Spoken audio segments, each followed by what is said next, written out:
What's up, everybody? Welcome to Fanatically Speaking. I'm Kent. I'm Logoff. I'm the Logoff Legend. And we're here to say everything that every fan is thinking, but louder and probably a little crazier. Get ready. This is Fanatically Speaking with Kent and Logoff. You know what's funny? Like, I'm not a social media hater. I'm a social media hater. You know what I mean? Yeah. I don't want people to think that I get on the internet and start hating people on social media. That's not what I do. The first half was absolutely horrible. You know, just inept offense, inept defense, special teams, you name it. I'm going to turn into Oprah. Why were you so angry? He sucks this season. This game, whatever's going on, right? And the very next pitch, guess what they do? They double homer, and he's like, "Told you, Dad. Why are you always knocking down people?" You got the highs and the lows. Yeah. So I do that. You need the highs and the lows, and so I do that. Yeah. But I'm trying to be the voice of reason here. I am what I am.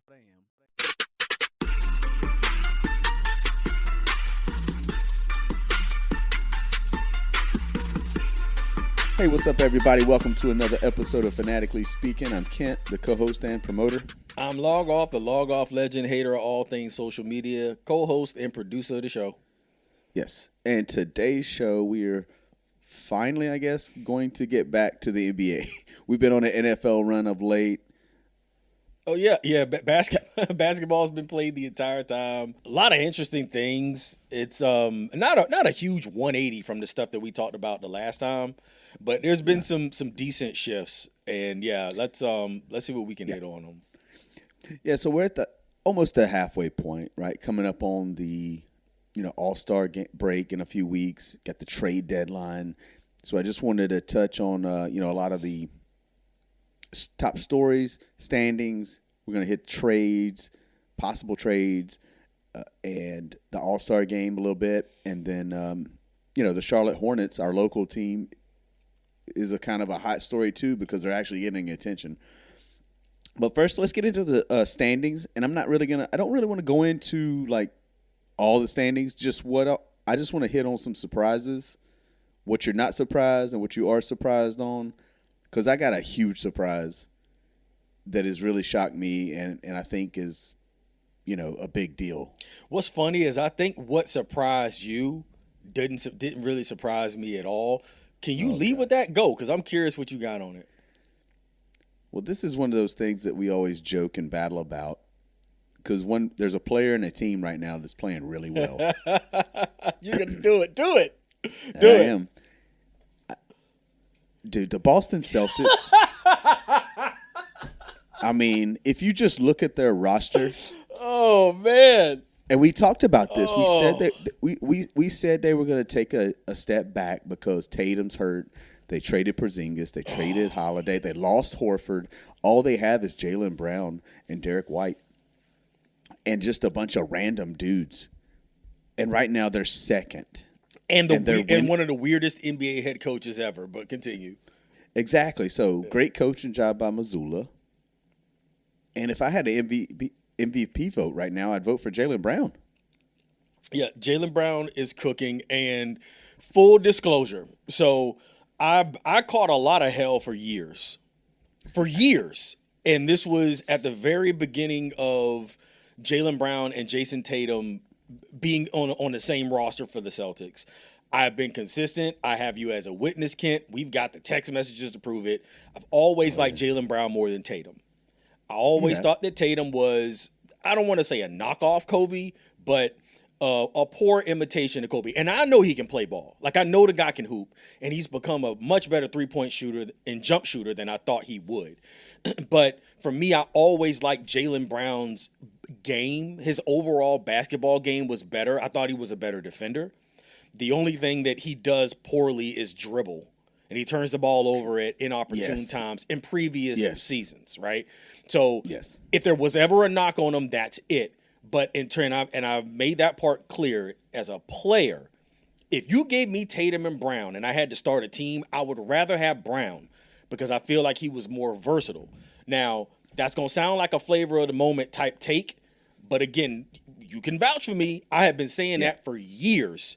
When Tatum is erupted as an NBA on the cusp superstar and champion. People always loved Tatum, but I've always been a huge Jalen Brown fan. So I will admit that the Celtics turnaround and their win streaks have been a bit of a surprise for me, just because I didn't think the roster had enough talent. But to see Jalen Brown get the opportunities that he has without Jason Tatum being there and being the go-to focal point of an offense, I think we see what a team led by him is capable of, even though it is in a relatively weak Eastern Conference. Yeah, and again, I'm always Team Tatum because, again, he's a Dookie. Because he went to Duke, yeah. But again, I think when you look at like the NBA, they've always pushed stars and pushed certain types of people. You know, I don't know how to explain it, but I think Tatum has that star power, right? Got the commercials, got the smile. He's got, you know what I mean? Like, again, he's got the appeal. Yeah, he's more marketable. Yeah. Right. But, yeah, I agree. Jalen Brown, though, you know, I'm an honest person, so I give him credit where credit's due. You know, he might want to give his NBA Finals, you know, MVP to Tatum, but, you know, that I will argue with. But not the Eastern Conference Finals MVP, but the Finals MVP. But, yeah, so, like I said, that's a big shock to me. Just the team. Not Jalen Brown playing. Like, I mean, I know he's a good player. I know he's an all-star. And obviously, without Tatum, he was going to benefit, right? Like, he's going to have to do more. And without everybody on the team. But just that roster and what they're doing. And again, I have to give them credit, but not put too much stock in that regular season, right? We can't be fooled in the NBA about the regular season on some teams. And that we'll come back to that later on the team. But right now, I think that's the biggest surprise for me right now, though, is the Boston Celtics. Because, you know, you see New York, they're above New York. They're above Cleveland, Philly, Orlando, Miami. And those are teams we expected to kind of be in the race, you know, for that top four, top tier in the East. But, yeah, so that's the biggest surprise for me.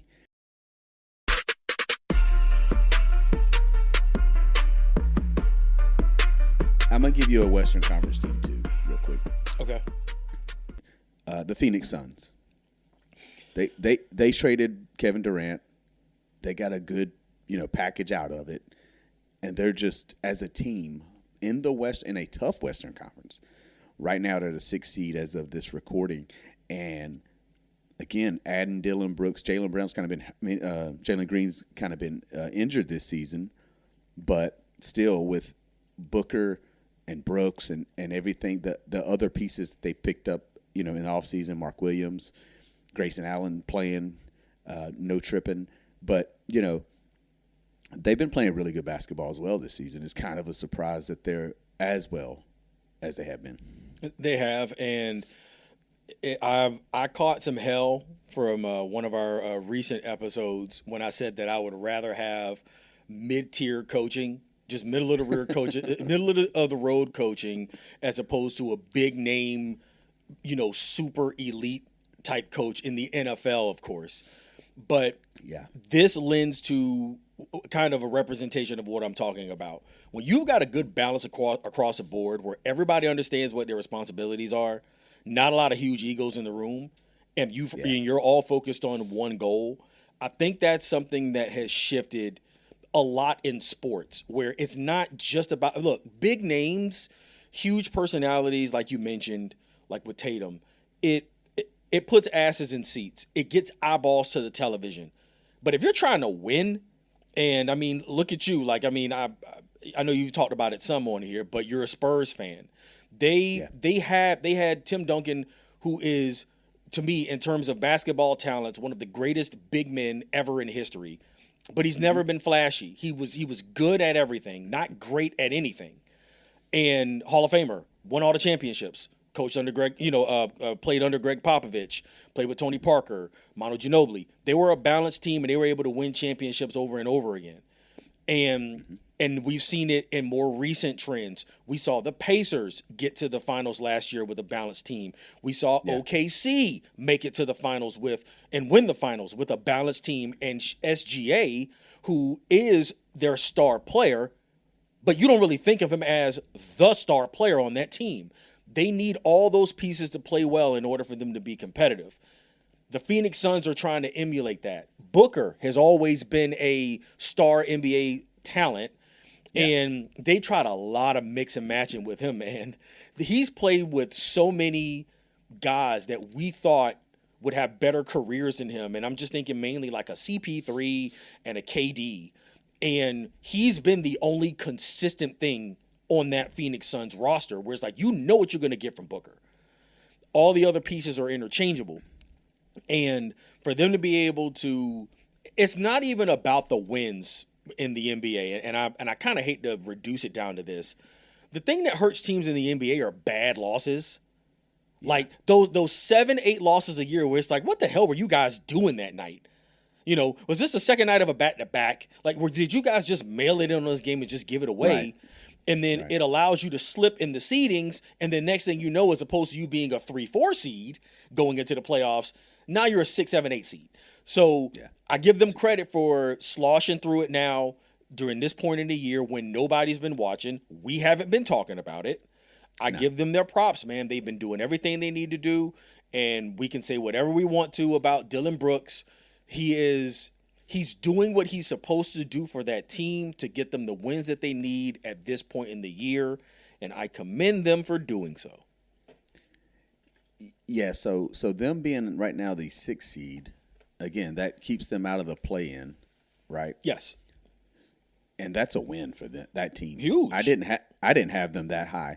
But what they've done is, you know, after they swung big for Kevin Durant, you know, this is coming after they went to the NBA Finals and lost to the Milwaukee Bucks. And that, like you just mentioned about having a balanced team, that season, at that point, they had a balanced team. Even with CP3, because back end of his career, but he was more like a, you know, he wasn't prime CP3, right? Yeah. He was feeding off of Booker and Bridges and everybody they had. So they blew that up, right? Fire the coach, trade everybody, swing big, get Durant, and it didn't work out. And then they trade Durant, and now they're getting back to that, like we talked about now. More balanced team, got some young stars, young talent, veterans like a Dillon Brooks. He's that piece, right? So, yeah, like I said, the Celtics being the 2 seed right now in the standings and the Suns being the 6 seed, for those two teams, that's like, again, that's a win, right? Yeah. Huge win. Huge win. Especially in their conferences for each one, you know? Yeah, and especially in the Western Conference. The one thing that I will say is just looking at the layout of the Western Conference, I think the Suns they're playing consistent basketball.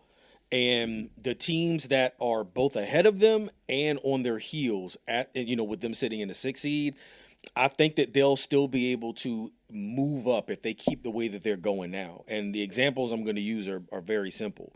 So we're looking at, they've got the T-Wolves, the Warriors, the Blazers, and the Clippers behind them.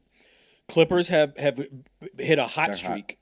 They're playing to their potential. They are playing to their potential. I'll give them that. But at the same time, they're flimsy. I mean, they already are. If they lost 5-6 in a row, you wouldn't be shocked by it. That's one side of it. Warriors, we all obviously already know Jimmy Butler is out for the year. That's going to hurt them. They're going to slip. T-Wolves, up and down team. You know, I do think they're going to end up being a playoff team, but I don't see them going on a crazy win streak this year. So there's still competition for them in that conference, but I think that they'll be able to hold their own. And then above them, at the 5th seed is the Lakers, and then, you know, like you said, like the Rockets. I feel like the Suns are competitive enough to play with either of those teams, and I think they'll be fine doing so. So the bottom half of the Western Conference is garbage, and I don't think that they'll have a problem, even if it is in the play-in. Yeah, I still don't think they'll have a problem. No, they'll still make the final 8. Got it. Yeah, I agree with that.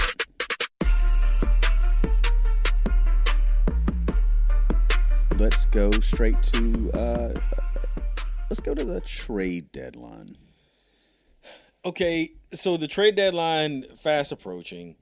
I want to backtrack a little bit from the deadline, and I want to talk about something that I actually I started to think about. The Trae Young trade happened. He got moved from the Hawks to the Wizards, and I've had some crazy takes about Trae Young. I don't think he's that good as a player, mainly in terms of being a winner.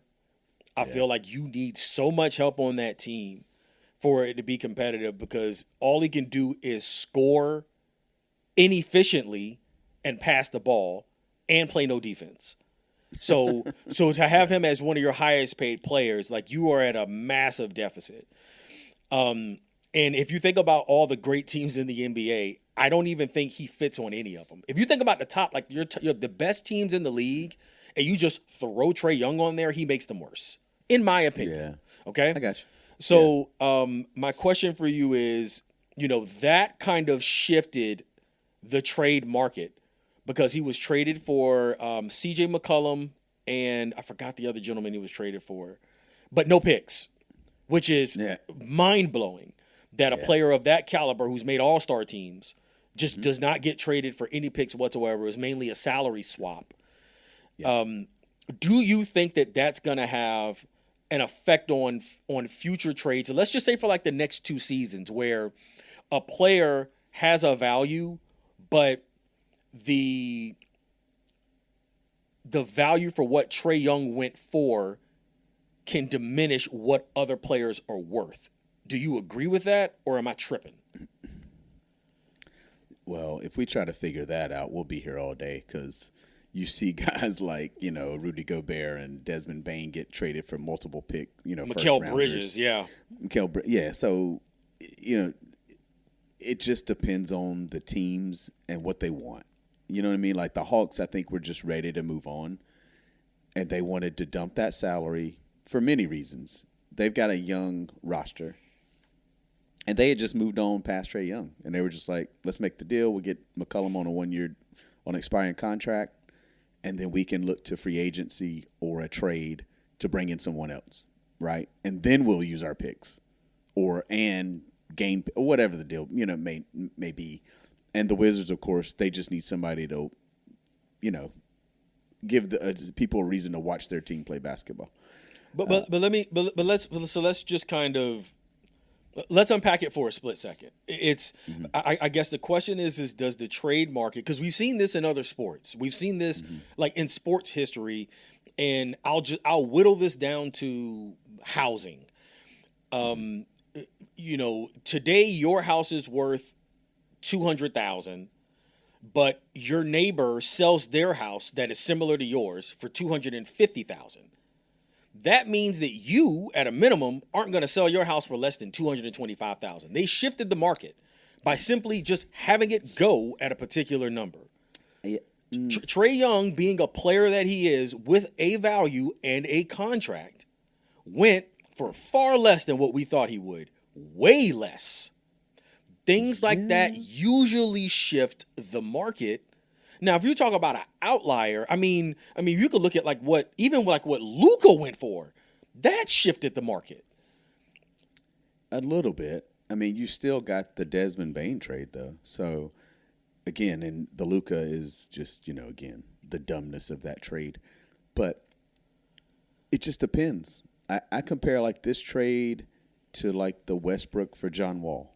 It was just like, we're done with this guy, and we're going to just trade for the whatever we can get, and then make the contract, make the money work. Is it expiring?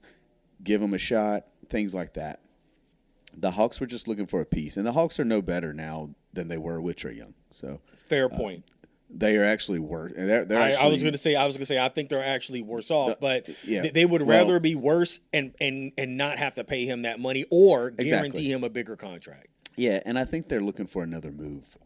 We can get into Anthony Davis, but that was a rumored, like they wanted him, and like he's the missing piece.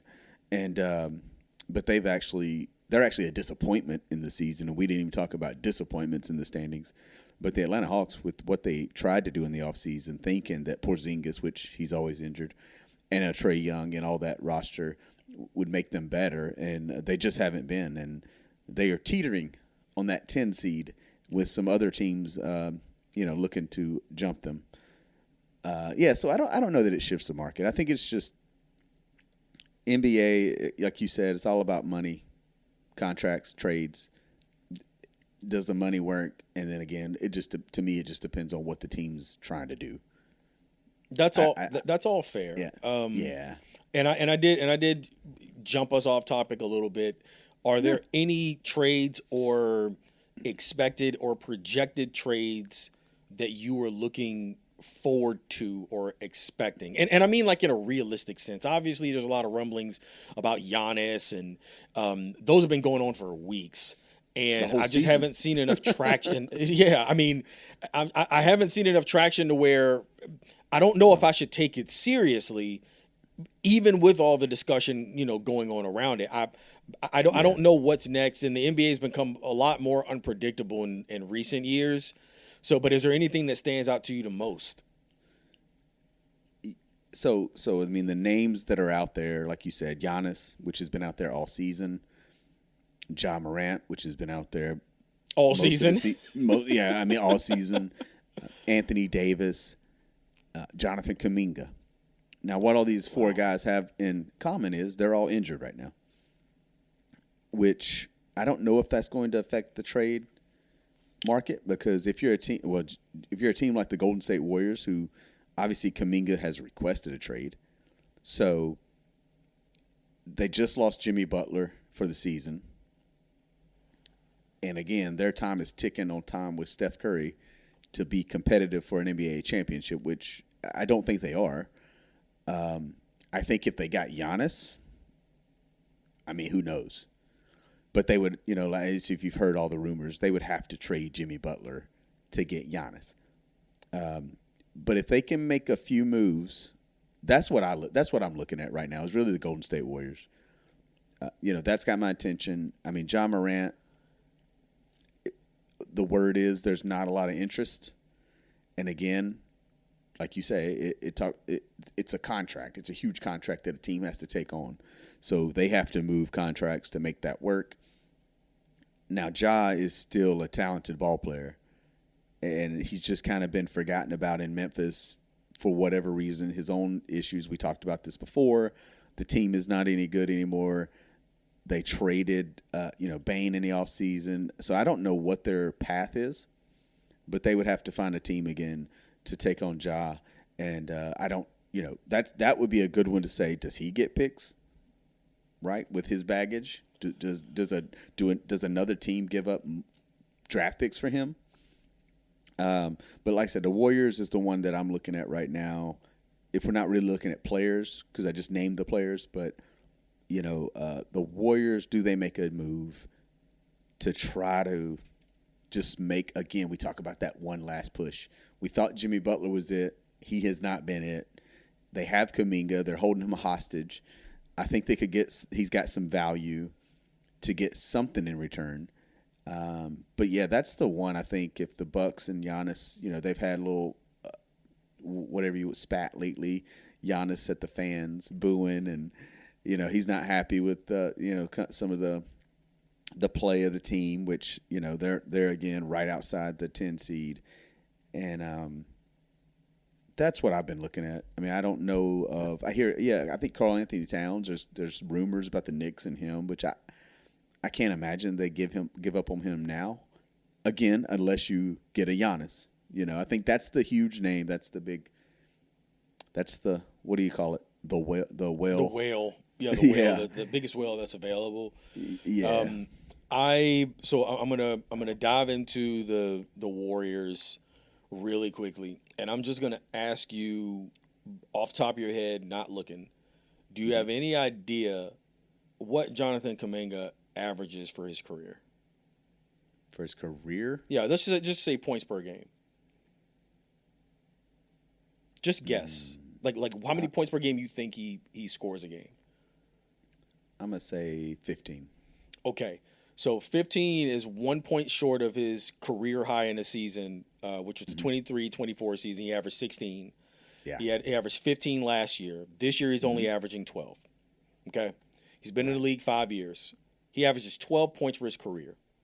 So we aren't talking about a player that is like all-time all-star great, but we all know that he's got the potential to do that because we're talking about a guy who averages 12 points a game. And we mentioned him in the same breath with Giannis, with John Morant. You see what I'm saying? Like, so the potential is there. When you said that the Warriors were holding him hostage, I know, and this is the thing that blows my mind. I don't understand why a player like him of that caliber, you don't just play him and let him have a breakout year, increase his trade value, and then move him. What am I missing? What happened? What did he do? He went from 16 points a game, 15 points a game, 12 points a game. Now, we know that the Golden State Warriors is the Steph Curry show, starring Steph Curry and Draymond Green, but really Steph Curry. We know that that's what the Warriors are about.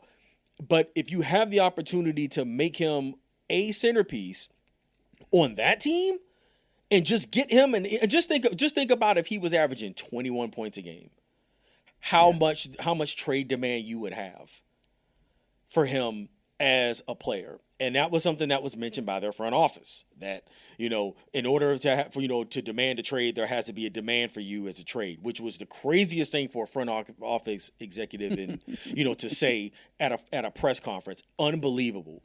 But so you say that, but my point is I don't understand if these guys, maybe it's a ego thing where ownership and front offices don't want to move guys simply because they're upset and don't want to be there anymore.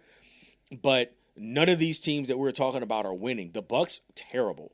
Bucks are going through it. Warriors, they're going to go through it, especially with Jimmy Butler going down and Curry scoring 30 to 35 points a night, and they still can't win games. So make the moves that you need to make to go ahead and finish out your roster if you're trying to be competitive. But maybe these teams are just trying to stay middle of the road and keep their costs low. And maybe they're really not trying to win that much. Well, I think the biggest thing with Kuminga is they don't play him until now because Butler's out. But they gave him the contract in the offseason, and that was another thing. Like, the market was the market in free agency. Teams have to have money, and they're going to spend it on what they want to spend it on. And Kuminga was looking for a bigger deal, and he ended up with a 2-year, $48.5 million extension with the Warriors. So the head scratcher is, okay, so you ended up paying him, so you're giving him $48.5 million, right? But you don't want to play him and you don't want to trade him. That's a hell of a bench player. That's a hell of a contract for a guy you don't really want to put in the rotation, right? So like you were saying, like, what are you doing with him? Like, make a move. Again, either play him or trade him. And you had to think there's got to be a reason why you signed him back. And if he's not the guy for your team, doesn't fit the culture, the rotation, the play, whatever it is, then trade him. Get some value, try to win. So I don't really know what they're doing with him. Again, he's 23 years old. So I mean, like I said, I think he's got a lot of upside. Huge upside. And that's what you would be banking on. Look, I'm not going to fault them for not signing him to a 3-4 year contract, which obviously a player coming out of their rookie deal, that's what he wanted. And ultimately, it's a good deal. It's a really good deal for what he has displayed thus far. Yes. 15, 16 points a game. Yeah, dude, that's about right. And like you said, he doesn't quite fit into Steve Kerr's offense. He doesn't play great with Steph Curry, which is something that you kind of need for the Warriors. But if it's me and everyone, and you and me included, Kent, we've kind of taken the first half of this NBA season for granted. We weren't really paying that much attention. And we're still talking about Jonathan Kuminga. If he was dropping 19, 20, 21 points a game, the eyes would be there and go, oh, you know what? This kid does have something. Yeah, you know what? Yeah, let's go ahead and make a move for him.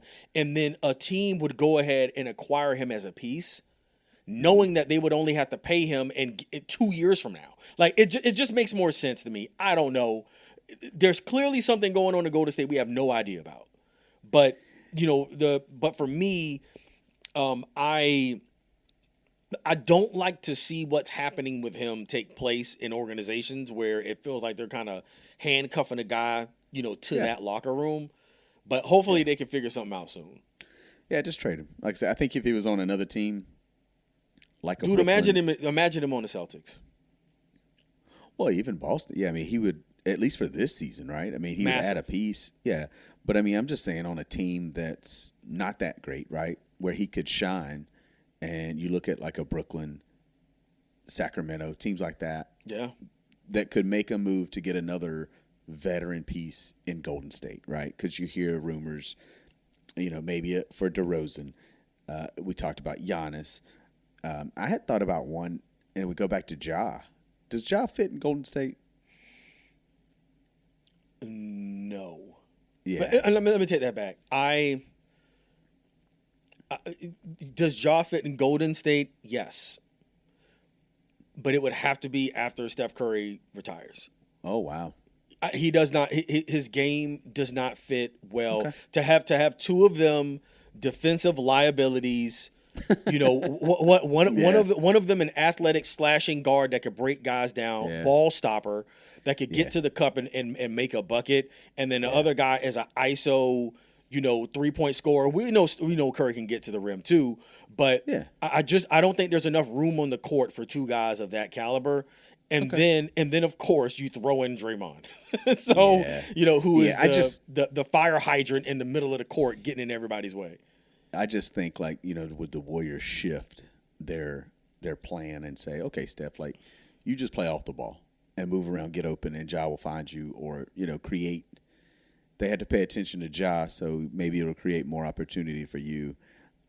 But again, they do have one headache already that they've always dealt with Draymond, so I don't know that they want more. Yeah. Just threw it out there. I think Giannis would be better there, obviously. But yeah, that's. I don't have any other trade ideas.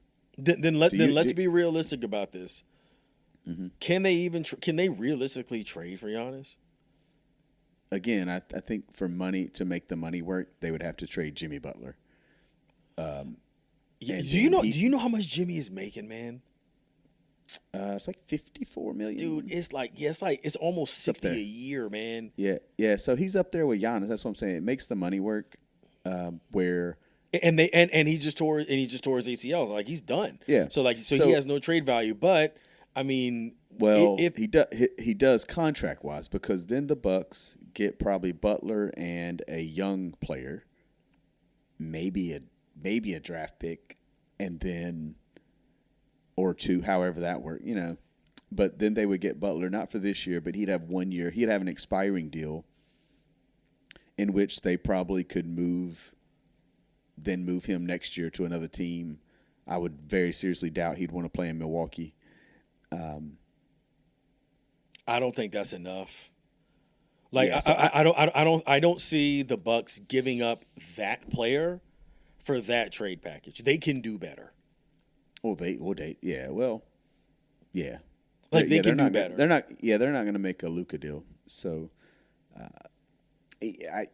you're right. They could do way better. I mean, Giannis even now is still worth multiple first rounders, and and of course in terms of player and pick wise, the word is out, on the Knicks, and because you get to trade Cat, big guy, big name, good player.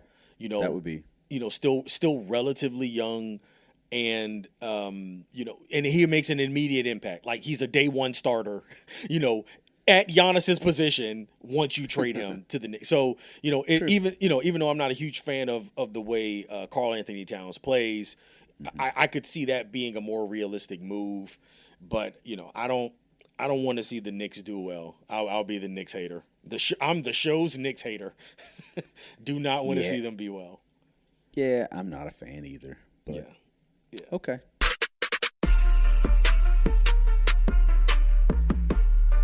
I think that's all the names I got for the trade deadline. So we're just going to move into the next topic. We got, just real quick, we're going to talk about the All-Star game. How you feeling about the starters? Because that's all we know about, and the format, right? Sure. Do you have a list of them? Can you break those down? Yeah, so here are the starters, even though there's going to be 3 teams, right? Two Dumbest thing ever, but yeah, sure. Two teams that are American and then one foreign team, international, however you want to say it. So here's the 10 guys, which is, again, 3 teams, but you get 10 guys starters, so that's weird.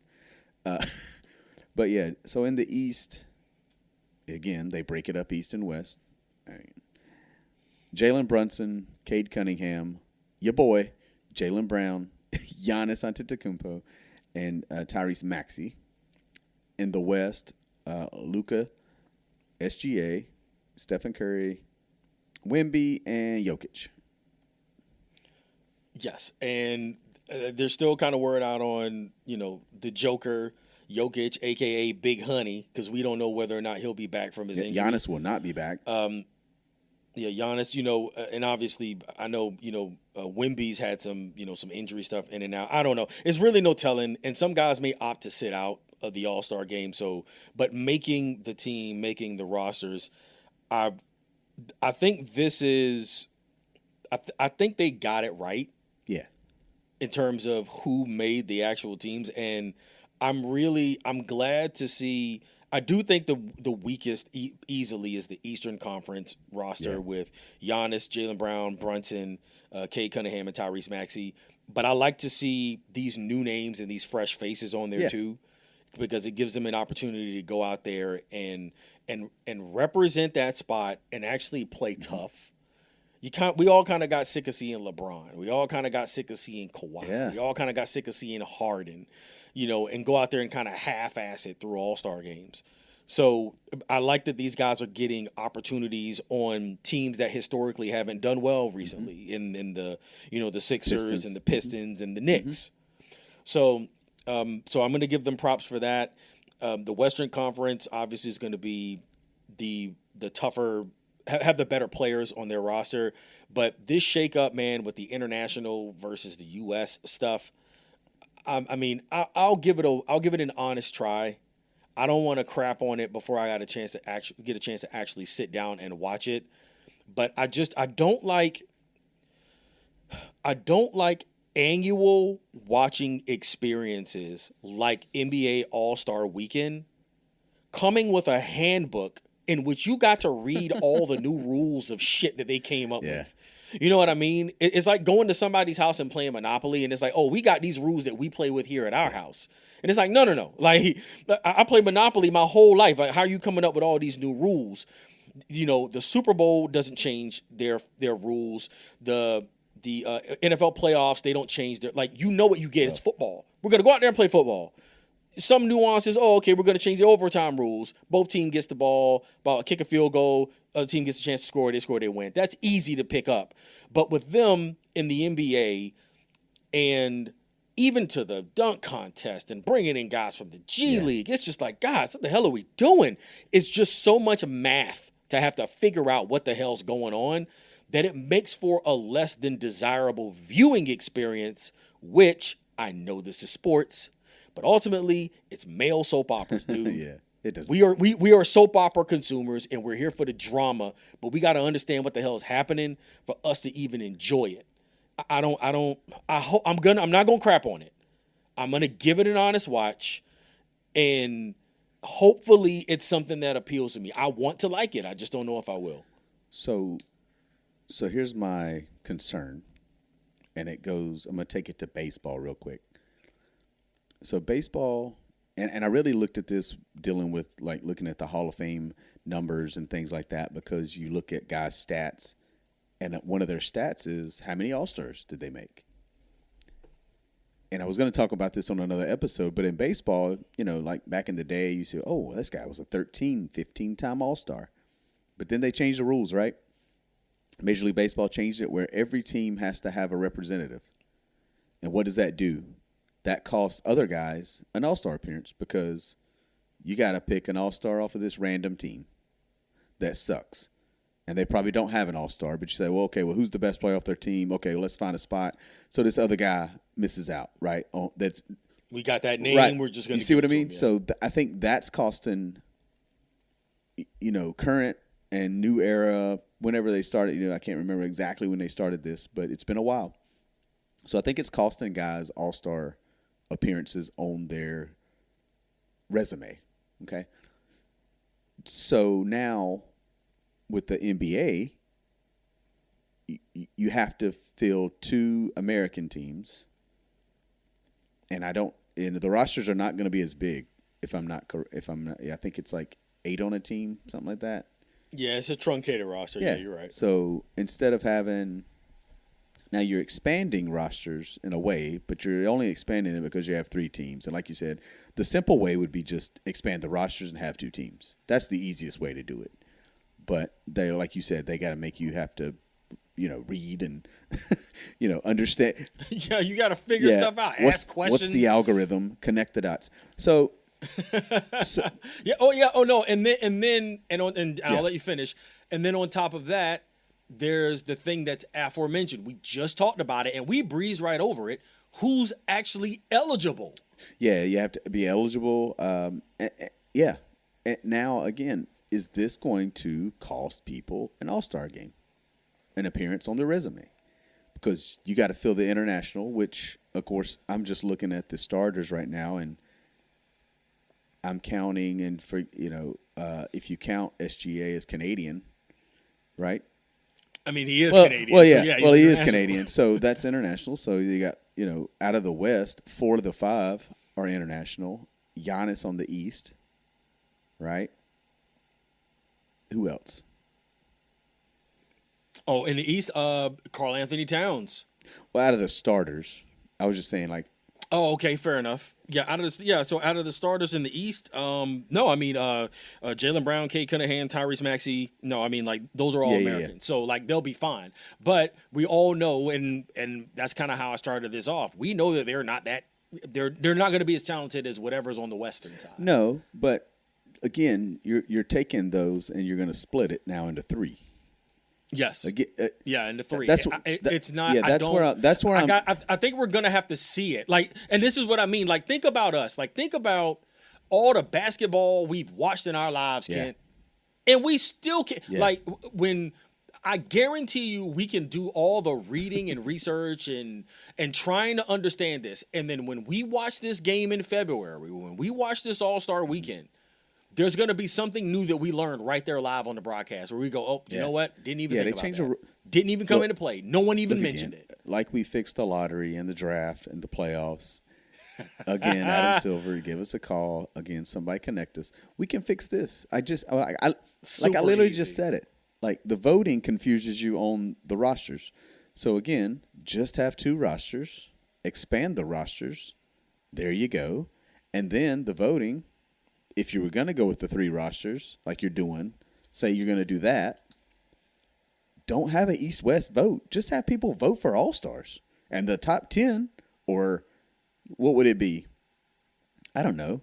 You'd have to there's some way to do it, right? So it's an easy fix. Why do it? Why split it up if you're going to divide it into 3 teams anyways? So that the math don't math. The math's not checking out, and I do have 2 really quick things on this specifically All-Star related. One thing, I don't want to clarify, or I don't want to make it seem like I'm trying to correct you. I just want to more clarify it. All-Star appearances are huge, but I do think what's more important to an NBA player's resume is all NBA teams over All-Star appearances. I think you would think that's so. I'll put it to you like this: Jalen Brown will make the All-Star starter team.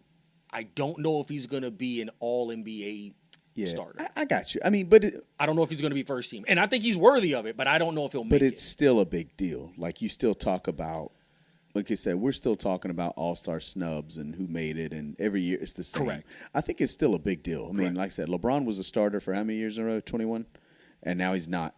You know what I mean? So, and that hold on, and I'm look at you setting me up and didn't even know it. That was my next thing I wanted to go to.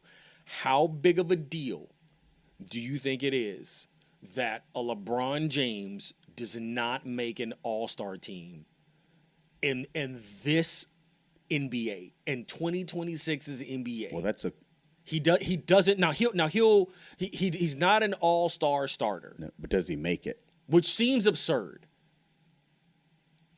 Do you think it was a misstep? I mean, he was out, right? I mean, he missed a lot of time, so he's not even eligible for. Yeah, I mean, right now, like he's not even eligible for stats. So, I get it.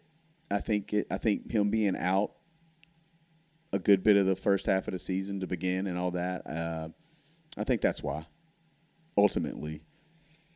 Okay. So but it is a big deal. I mean, like I said, I mean, it's kind of weird, but I mean, I'm happy because I don't have to watch him pick his team anymore this year. So, you know what I mean? I was like, if I have to watch him pick every single year. So I think you brought up just a question there. Does he still make the All-Star team? That's kind of like, hey, he's LeBron, so, Hold on. Okay, so it's funny you say that. I'm going to throw out the rest of the names that are available to make the All-Star team for the Western Conference players. I think it's a tougher question than you think. KD, Ant-Man, Jamal Murray, Kawhi Leonard, and Şengün, and LeBron. Yeah. That's a tough cut, man, because all of those guys have been hooping, and especially Kawhi. We can talk about the injuries and all you want to, but every name that I just gave you are guys that have been hooping. They have all been playing well, especially the last month and a half. Like they all have, they can all. You can make a case for any of those guys to make that All-Star team over LeBron, statistically speaking, not resume-wise, legend-wise. So it's a tougher question than most people would want to admit. So, again, I have not read up completely on the process, so forgive me for that. So we counted 5 American players out of the starters that already are All-Stars. So yes. That would leave 11 more.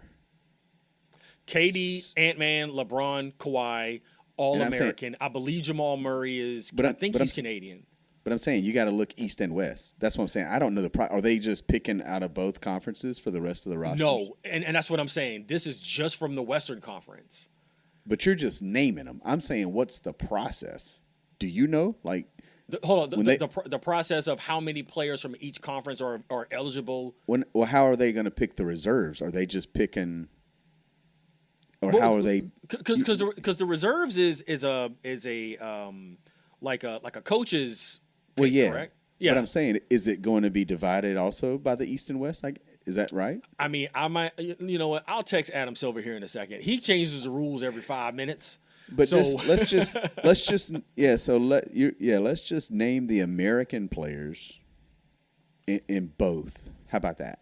Just to say, hey, there's 11 more spots, and you named Ant-Man, Kawhi, KD, Jamal Murray's Canadian. So. Yeah, Jamal Murray's Canadian. Yeah, Harden. Kawhi. So we got Harden. I mean, Booker. I don't know if Harden's good enough this year to make it, but I'll give you that. But I'm just saying, I'm just looking at just names. I'm just naming it. Yeah, Harden, Booker. Let's see who else is on here. Trey Murphy gets a lot of love lately. I mean, yeah, I mean, like it's strong. I mean, I think he has a shot. Okay. But yeah, he has a shot. And just to flip this, I gotta go read the All-Star Bible and figure out what's the Yeah, we gotta read those amendments and see what changes they made to them. Goodness gracious. To flip it and go to the Eastern Conference side, we mentioned Giannis and Jalen Brunson who've been hooping. On the Eastern Conference side, you still got guys like Donovan Mitchell. You got Paulo Banchero. We mentioned Cade Cunningham already on, as a starter. Embiid's back, but he's been hurt all year, so he won't qualify. Towns, again, I'm not sure if he qualifies as an international player. It's not a lot of meat on the bone in terms of Eastern Conference players, so maybe it opens the door for some guys that we aren't thinking about. But the big names are in the Western Conference. Yeah, the bigger names. The bigger names are in the Western Conference. And again, we'll read up on the All-Star rules. Yeah, I know. I'm gonna text Adam Silver. I'll let you know if I hear back from him. All right.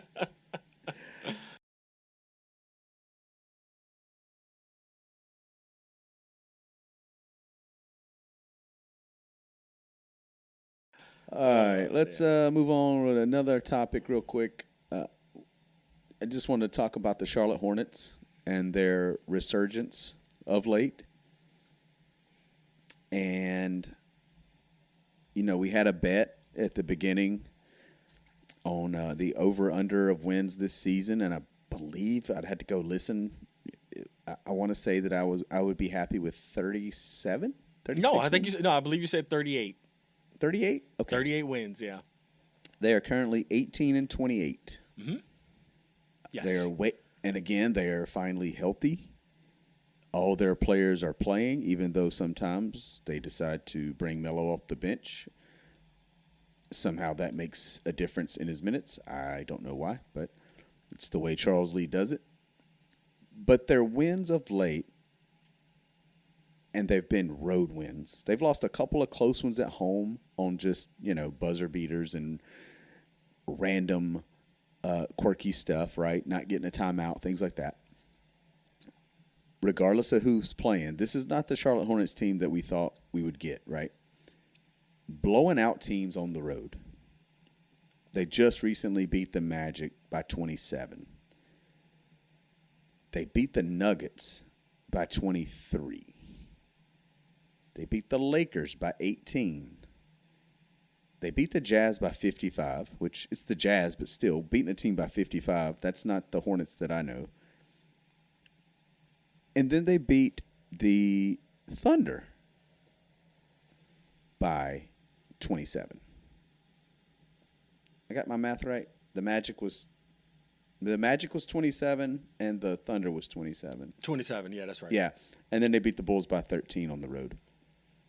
And then 1 point losses to the Bucks in Milwaukee and at home, to the Raptors, and 2 to the Pacers. And then a couple other close games. But they've just been playing really, really well.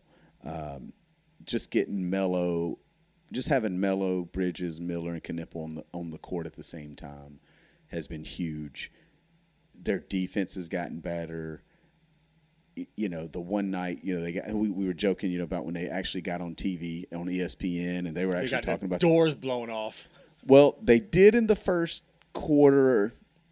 half, right? And they battled all the way back, man. And they only lost by 7. They just shot. They had one of those nights where they just couldn't hit a shot, especially Melo. I think he ended up with like 2 points, one for 11, something crazy. So it was just one of those nights. When we watched that game, I was just like, my God, they just keep getting dunked on, and they can't make a shot. It was just a bad night because then they followed that up. They went down to Orlando and beat the wheels off of them, by 27. So do you believe now? Should we believe in this team in the future? Not like I said, for this season, I'm just, again, we were like happy if they just make the play in, right? That was the goal. Well, yes, and it was more. I feel like you have to have a track record of winning to be taken seriously in the NBA. And I'm going to repeat my take that we talked about when we had our last deep dive, soul searching podcast on the Hornets. Yeah. And I told you if I gave you the last 20 years of the Indiana Pacers and made that the Charlotte Hornets, do you take it? And you said yes. Oh yeah, for sure. And it's because they constantly they had good players, they made the trades, they made the drafts, they were developing players, they had good coaching, and they were able to make it to Eastern Conference Finals. And then obviously last year they made it to the finals to lose in a Game 7, right? You take that as a sports fan. Every day. So the question is, to me, is this the genesis of something like that? I don't see it. Okay. It doesn't mean it's not good, and it doesn't mean that it doesn't mean that I'm right. I do think that it's gonna take more than what they have now. Now they have a lot of really young players, very athletic. Knippel was a steal in the draft for them, clearly, and. And Melo, the change of, hey, man, we're going to bring you in off the bench, and that has totally changed the offense. I think the fact that they're winning the games has signified that this was a good change, and I think it'll work. I think it actually works out great for his career because it showed him as, I think he's always kind of gotten the moniker as a relatively selfish player. Yeah. And this shows that he's willing to be selfless for the sake of what's best for the team, and it is resulting in wins in which he's been a huge contributor to. That's the first part. Okay. The second part to this is I'm really big on just kind of how NBA projection totals shift. Right now, the Hornets are projected to win 33 and a half games this season. So they would have to really pretty much keep up their last 10 games stretch to surpass that. But I don't know if that's going to happen. The schedules are going to get tighter. They're going to play more difficult teams, and teams are actually going to need to beat a team like the Hornets in order to have a secure better playoff seeding. But I am surprised by them. It's good to see them play well. They are getting some national attention, recognition, and some attaboys and pats on the back, and all that's great. But it doesn't mean anything if they don't keep this up through the rest of the season. It doesn't mean shit. And the last point I have is, this is going to sound like an insult, but I don't want it to be an insult. But it's going to sound like one. I don't want them to be the light the beam Sacramento Kings flash in the pan year. Right. Where they have a season like this, and then they turn a corner where they get a good enough seeding to where it looks like they can make a playoff run, and then they flame out, and then we just completely stop talking about them. That's not what I want for the Hornets. I would rather see slow building consistency, high 30-something wins, low 40-something wins, and then eventually mid to 50-point wins, hopefully, in the Eastern Conference. But they're going to have to build on this team. They're really young, Kent. You know how young they are. Miller's young. Knipples, young. Bridges, young. Ball, young. Relatively. And all of those guys are going to want to get paid. And all of them will be up for contracts. And Knipples, they may have to sign him to a deal a little early and a little fast and pay him a little more to keep him here. So just things to keep in mind, man. No, I get it. Like, it is like we talked. I did have high hopes at the beginning of the year with the team, with the roster, when they're all playing, when they're all healthy. It's worked out. Grant Williams is back, a veteran. So that's got a lot to do with it. But like I said, man, them going out west and playing like they did, that was, again, we've not seen that from the Charlotte Hornets. And they actually were not good on the road early in the year. But again, injuries, things like that. So I think if they stay healthy, I think they're on the right path. Like you said, I think Miles Bridges will be the odd man out eventually when you talk about contracts, because Melo signed. Bridges will have next year will be his last year on his deal. By the way, he's third now all-time Hornets scoring behind Kemba and Del Curry. So I think we have to start considering Miles Bridges an all-time Hornet. Melo is, like we talked about, he's matured. With all the trade rumors, he answered all the questions, shut that stuff down, said he wanted to be in Charlotte. At the times they bring him off the bench, they're doing it to keep him healthy and manage his minutes. And again, like you said, he's been a team player. He showed maturity. I think that's what everybody had been looking for, and consistency playing. It's working. Again, right now with this team, because you said, like I said, they're young. I'm just looking for a play-in, playoff game, something like that. Can they do it? In the East, I think they can. Especially, like if you say, like Atlanta has dropped. I like Charlotte better than Chicago. Milwaukee, if they trade Giannis, or he's going to be out. So they have a path to bump up. So we'll see. But it's just fun that they're actually playing well and showing, getting some attention. But, yeah, like I said, let's see if they continue it. Yeah, and something to build off of. Selfishly, we're talking about the Hornets locally.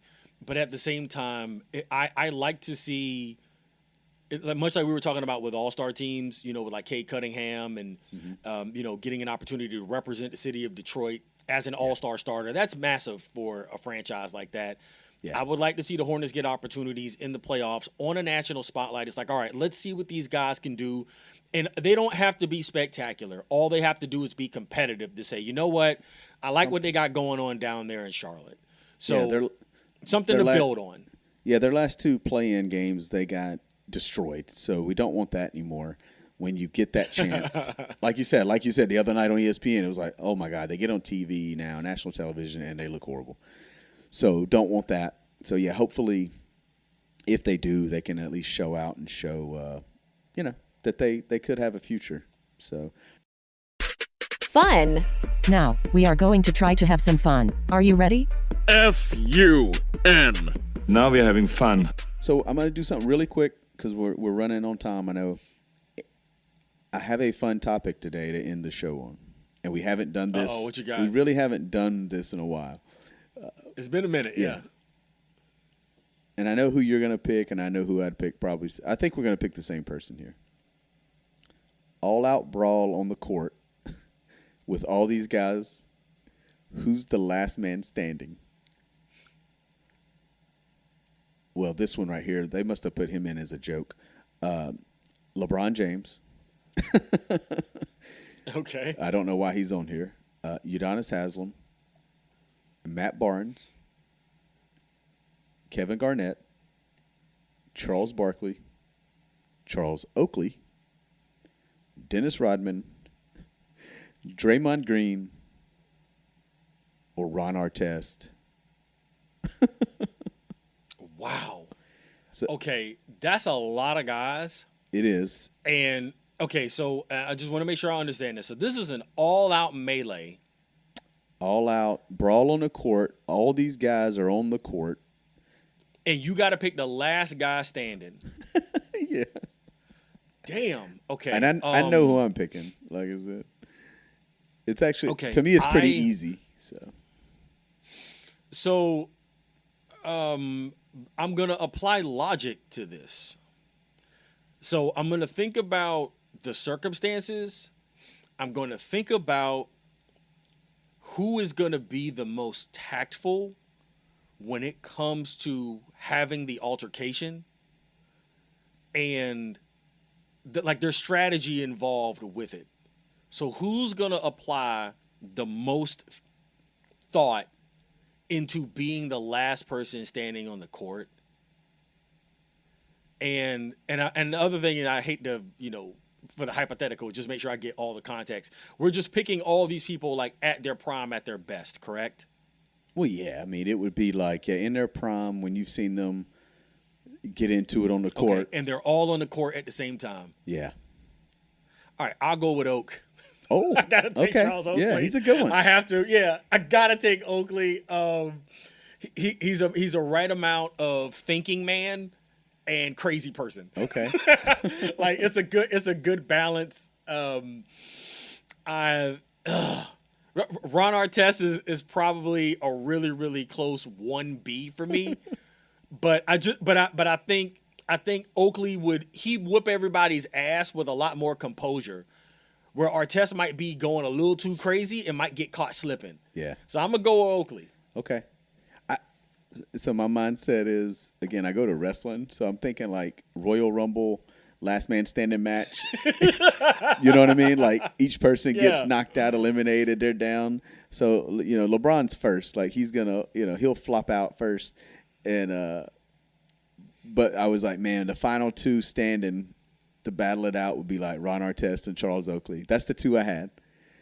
And then I'm going to go Ron Artest because, once again, I always talk about, when I talk about him and his crazy, we obviously have, the malice at the palace. So we know he'll fight anybody and do anything. But then, again, he used to tell the story all the time on, they talk about on Jim Rome, playing outdoor basketball. And, he seen a guy, grab a, pull a leg off of a table, break it off, and bring it into the court. So I think Artest would be that guy to just grab anything. And, him and Oakley had to battle it out. It'd be chairs, anything going, man. I'll go Artest. We had the same thought process. It was a fun one I saw. Yeah. And I was like, to me it's a Ron Artest. he really, I think his mind would just blank and he'd black out and then all of a sudden wake up and he'd be standing. So. Well, you know what? I feel like there's one person on here, a key. I mean, plenty of these guys on this list can hold their own. Oh yeah. But I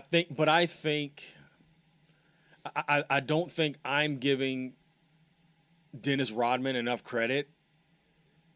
Oh. But I don't think so, because if it's, hey man, you got to survive it, I feel like he's one of those people that'll, he'll be eye gouging and he will be nut grabbing, and there's some good ones. He'd be doing the things to win in advance. So you know what?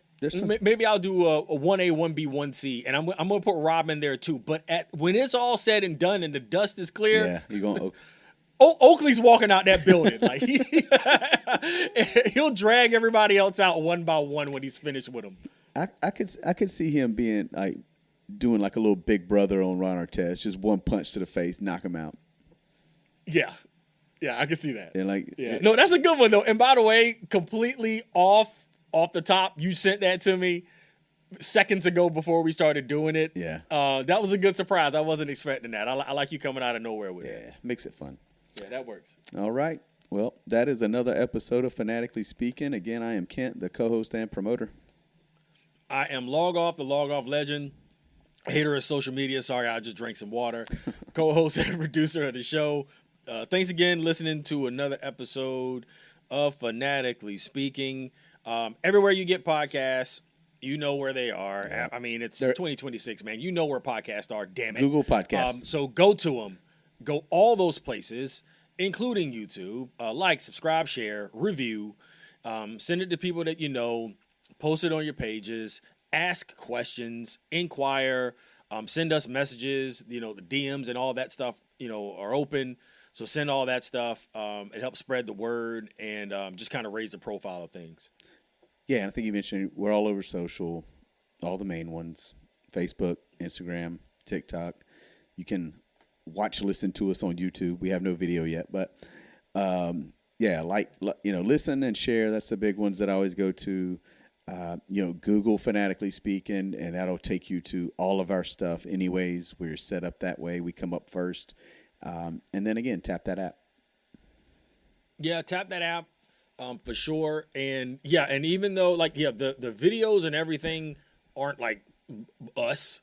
But the videos are there. Yeah. So it's still an experience where I know a lot of people consume a lot of stuff on YouTube. I'm not a huge YouTube guy, but I'm also old. but we are on there, and that profile exists and it's live. So comments are open, and any messages that come through will still hit us.